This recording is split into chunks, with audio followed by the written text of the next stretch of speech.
긴장이 고조되는 순간 뒤에서 버스 한 대가 도착합니다. 후속 병력인 줄 알고 버스 문이 열리는 순간 소속을 밝히겠다. 조선민주주의 인민공화국.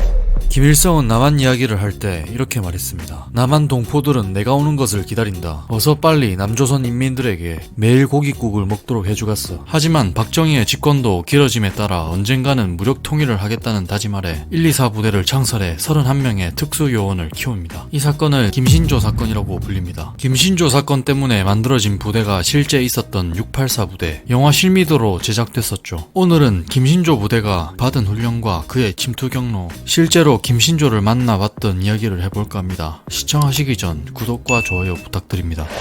김일성은 그들을 5일 안에 모든 임무를 끝내기를 바랬고 작전 개시일은 6.25 전쟁과 마찬가지로 일요일이었습니다. 그들이 받은 훈련, 김신조의 부대는 124 부대 3가지 훈련을 집중적으로 받았습니다. 첫 번째 훈련은 6.25 전쟁 때와 마찬가지로 진격 속도를 중시했습니다. 산속에서 빠른 행군 속도를 위해 맨발로 산악구보를 매일 했다고 합니다. 그들의 실제 산악 행군 속도는 시속 10km에서 12km 정도라고 하는데 이 정도 속도면 거의 띵걸음이죠. 두 번째 훈련은 은닉입니다. 행군하는 시간은 새벽인데 새벽이 지나고 나면 낮에는 발각되기가 쉬워서 숨어야 했습니다. 기본적으로 땅을 좀 파야 숨을 수 있는데 땅을 파는 것은 굉장히 힘들었습니다. 이유는 겨울이었기 때문이죠. 그래서 그들은 산속 무덤 속에 들어가 쪽잠을 자는 훈련을 받습니다. 세 번째 훈련은 실제 모의 훈련을 합니다. 황해도에서 모의 훈련을 끝마치고 이제 진격할 일만 남았습니다. 개경에서 서울까지 5일이 주어졌습니다.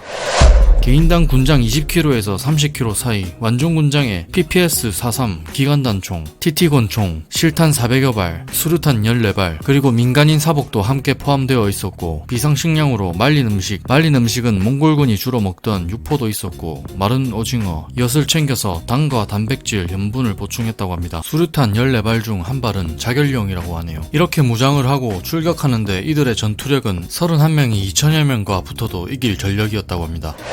첫째 날은 무난하게 북방 한계선을 돌입하여 밤 12시가 되기 전 남방 한계선을 돌파했습니다. 둘째 날은 임진강을 건너야 했는데 한겨울이어서 꽁꽁 얼어 있었기 때문에 임진강은 쉽게 건넜습니다. 셋째 날은 새벽 5시가 될 무렵 파주 삼봉산을 도착했습니다. 대낮에 수경을 해야 했기 때문에 뿔뿔이 흩어져 숨어서 낮 시간을 보내야 했습니다. 하지만 고비가 찾아왔습니다. 셋째 날 남한의 남욱군 형제들과 마주치며 남욱군들은 왜 국군이 대낮에 이런 데서 자고 있어? 국군 아닌 것 같은데 국군 맞소? 실랑이가 벌어졌고 끝내 124 부대는 남욱군들을 생포했습니다. 원래 작전 원칙은 마주치면 제거하는 것인데 이때부터 꼬이기 시작했고 청와대는 남욱군 덕분에 빠르게 대처할 수 있었습니다. 그들을 살려줬던 이유는 겨울이어서 묻을 수 없는 날씨였고 그래서 의논 끝에 남욱군들을 살려주기로 합니다. 남욱군들에게 발설하면 가만두지 않겠다. 서약서도 받아내고 그들에게 3일 뒤 남한은 북한에 의해 통일될 것이다 라는 말을 남기고 진격을 진행합니다. 하지만 남욱군들은 그들을 곧바로 신고했습니다. 124 부대는 한국군 수색대원들이 파견된 것을 느끼고 진격 속도를 올립니다. 행군 속도가 엄청나게 빨라서인지 예상 포위망을 다 벗어났습니다. 실제 산악 행군 해본 적 있는데 땅이 고르지 않아 뛰는 것이 굉장히 힘듭니다. 넷째 날부터는 옷을 바꿔 있습니다. 바바리 코트였죠. 바바리 코트 안쪽에는 기관단총부터 완전 무장이었습니다. 나머지 짐은 드보크식으로 인근 산에 묻어놓고 도심으로 나왔습니다.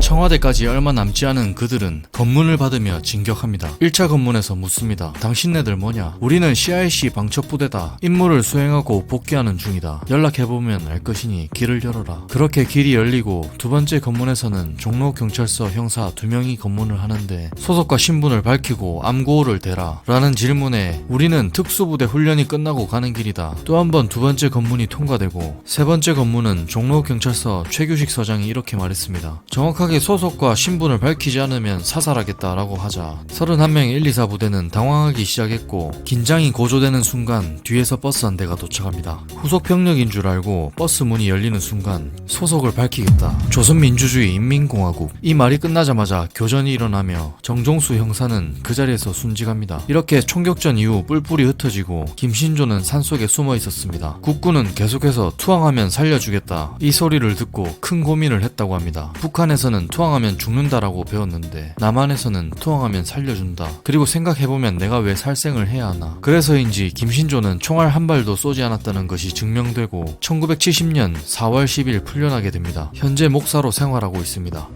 군복무기간 최전방에 위문 공연 오는 연예인은 봤지만 김신조가 올 줄은 생각도 못했습니다. 김신조가 온다고 해서 갔지만 김신조는 백발의 노인이었고 지금껏 영상에서 이야기한 것과 같은 이야기를 했습니다. 두고 온 형제들에게 항상 미안하고 이제는 형제들도 나를 용서하지 않겠는가. 언제 만날 날이 올지는 모르겠지만 항상 기다리고 있습니다. 나는 여러분들이 자랑스럽고 대견하다. 여러분들은 북한보다 강하다. 자랑스러운 아들들이며 부디 건강하게 전역하길 바랍니다. 마지막은 악수를 했습니다. 세월이 지났음에도 불구하고 단단했습니다. 인상은 부드러워 보이면서도 북한의 특수부대 출신이었다는 것을 알고 보니 그렇게 또 부드러운 강한 눈빛도 아니었습니다. 김신조 이야기는 여기까지입니다. 시청해주셔서 감사합니다. 구독과 좋아요 부탁드립니다.